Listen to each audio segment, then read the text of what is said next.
भीलवाड़ा के एक होटल में मॉडल के जरिए मंत्री रामलाल जाट को हनी ट्रैप में फंसाने की साजिश का खुलासा होने के बाद मंत्री जाट की प्रतिक्रिया सामने आई है। उन्होंने कहा कि राजस्थान में किसान राजनीति और किसानों के नेता को खत्म करने के लिए घिनौनी साजिश की गई थी, लेकिन पुलिस ने उसका पर्दाफाश कर दिया।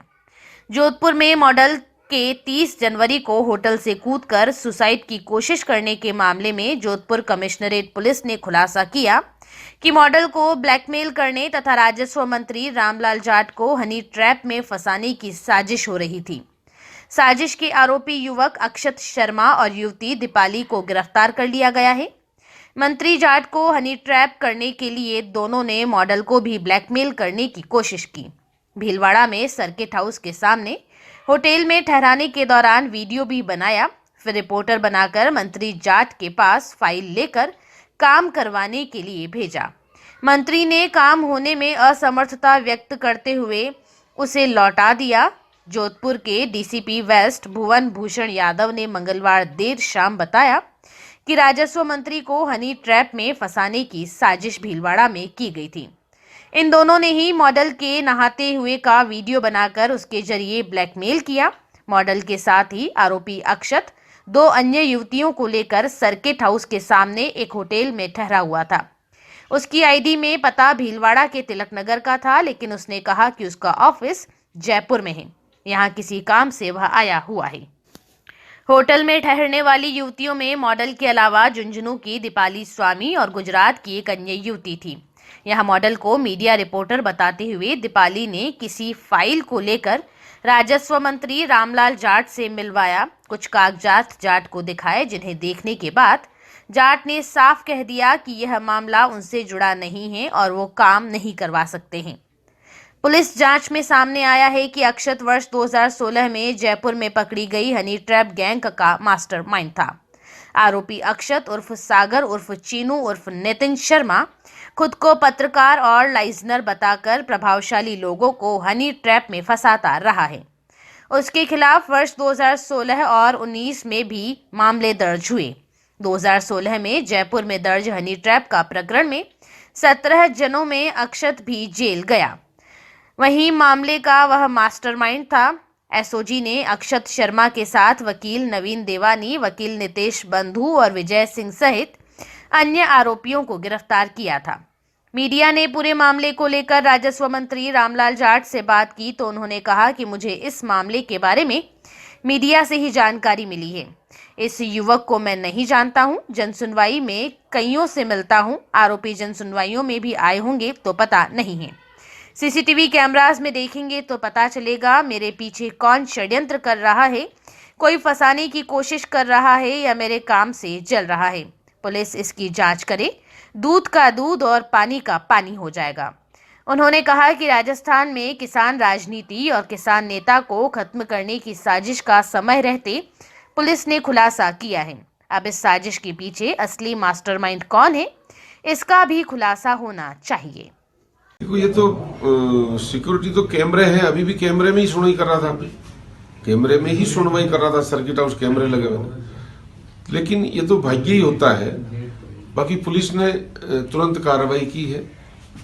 आगे भी गिरफ्तार हुए तो उन्हीं के आधार पे कार्रवाई होगी, वो क्या तथ्य सामने आते हैं। बाकी जो जन सुनवाई है आम लोगों के सामने करते हैं, लेकिन आज कोई भी आदमी क्या आरोप लगा दे, किसका क्या, ये तो एक विश्वास ही होता है जिससे दुनिया चलती है। भगवान पे भरोसा है तो उसके साथ जी रहे हैं, चलेंगे। लेकिन इस तरह के षड्यंत्रों से बचने के लिए सावधानी जरूर रखनी पड़ती। उसके जो भी होंगे हम और ढंग से मिलने का काम करें। षड्यंत्र हो रहा, उसका पर्दाफाश लेट हुआ। उसी तरह राजस्थान में भी किसान राजनीति को खत्म करने के लिए कुछ लोग या कुछ राजनीतिक दल या पता नहीं कौन क्या है, वो ये षड्यंत्र करते हैं ताकि किसान आगे नहीं आए। मैं एक सीधा साधा गांव का, मेरा कोई राजनीतिक जीवन नहीं था जो मैं राजनीति में कोई प्रधान या प्रमुख या मेरे पिताजी कोई एमएलए कुछ थे। एक सिंपल वे में आया नौकरी से और कोऑपरेटिव डेयरी के माध्यम से और मुझे यहाँ मदेना साहब, अशोक गहलोत साहब, जब मदेना जी CLP लीडर थे, अशोक गहलोत साहब प्रदेश अध्यक्ष थे, इन्होंने हाथ पकड़ के ऊपर खींचा और मेरी जनता ने मुझे जीताया बराबर। दोबारा मैं वापिस जीत गया, तिबारा जीत गया, मुझे मंत्री बना दिया गया गहलोत साहब के द्वारा, सोनिया गांधी जी के द्वारा। तो मंत्री बनने के बाद जो हमने अच्छे काम किए ईमानदारी से, वो भी सबके सामने।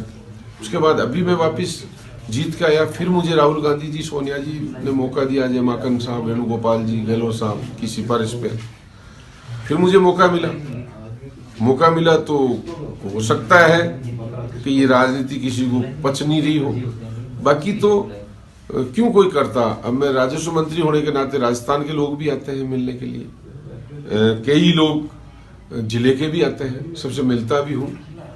अब ये चीजें विश्वास करने लायक नहीं रही कि हर किसी पे विश्वास करो।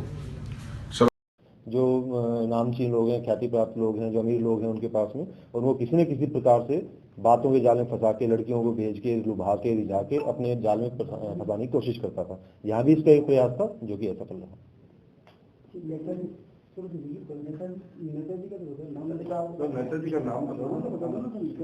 इन्होंने भीलवाड़ा में रामलाल जी के पास इनको भेजने की कोशिश करी थी, पर उनसे इनकी कभी सीधी बात नहीं हुई। जो ये लड़की है वो कभी उनसे मिली नहीं और सीधी कभी इनकी बात नहीं हुई। इन्होंने अपने किसी सोर्स के थ्रू वहाँ पे बात करी थी, आप इन परिवादी भेज रहे हैं, हमारा कोई काम है। तो जनरली जो भी नेता होते हैं वो कहते हैं ठीक है आप भेजो, हम सुन लेंगे। और जब वहाँ पे ये गई 2 लड़कियां लेके, दीपाली और झील, सर्किट हाउस में दिन में 10-11 बजे के आसपास की बात है, जब सभी परिवादी थे, सभी थे वहाँ पे जाके मिली, इन्होंने फाइल दिखाई तो वहाँ से इनकार हो, ये हमारा काम नहीं है, ये काम नहीं हो सकता, और उन्होंने इनको बैगन वहाँ से लौटा दिया।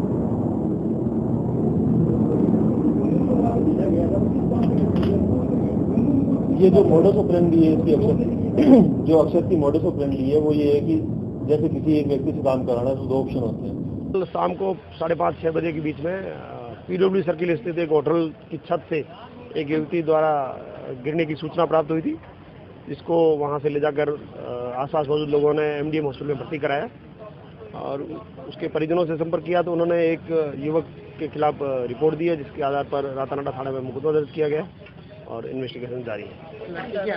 लड़की की हालत ठीक है अभी और उससे बयान लेने के बाद में स्थिति क्लियर होगी। धारा 384, 506 IT एक्ट में मुकदमा दर्ज किया।